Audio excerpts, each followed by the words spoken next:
The issue of gene editing is the discussions are ongoing by the African Biosafety Regulators Forum, and from some of the discussions we've had over the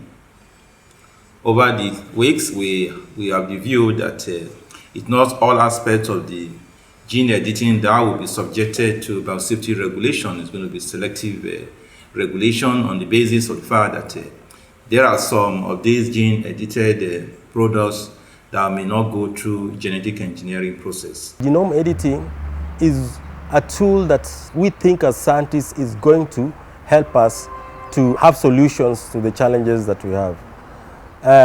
In genome editing, we are using CRISPR. CRISPR is a new technology that is just coming in the market.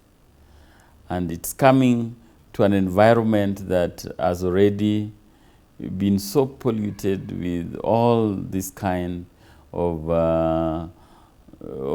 misinformation, disinformation, and it's rather a very confused environment. How are we now going to govern CRISPR technology? As Malawi, we currently don't have provision for genome editing, but we have a biosafety law, and which basically focused on genetically modified organisms that results from modern biotechnology like genetic engineering. South Africa in the late 1990s put regulation in place for genetically modified organisms, and now because CRISPR technology is related to that, the first question is, should they be regulated as GMOs or not? I think the regulators need to have a scientific view of this technology.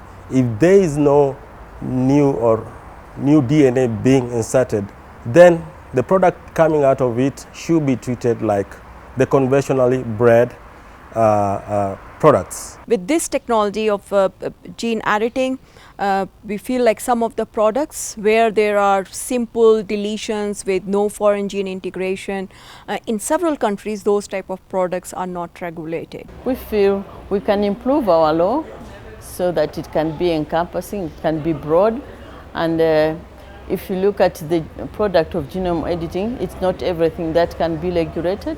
Those which are free from recombinant DNA can be exempted, but those which have recombinant DNA will still undergo through the same assessment as the other genetically modified organisms. We're definitely not going to change our legislation. The South African legislation, as it stands, is sufficient to regulate these new breeding technologies or CRISPR, because in the end of the day the decision is made, you either have a GMO or if it's not a GMO, it's a conventional crop. So depending on exactly how you use the CRISPR technology, you can either end up with a GMO or you can end up with something that's not a GMO. But the products which are non-GM, they don't have recombinant DNA, they can be considered as any conventional varieties.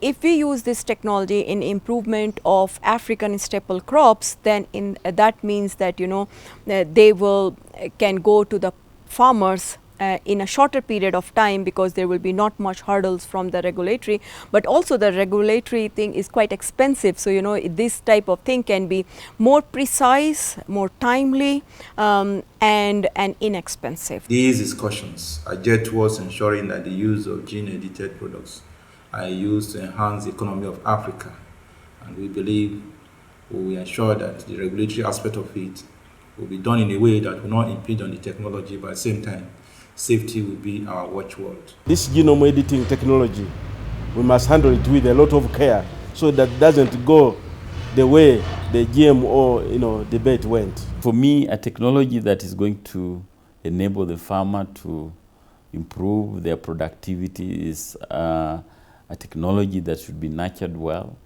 and that is why it's very important that let's get this right. Let's get CRISPR right this time around.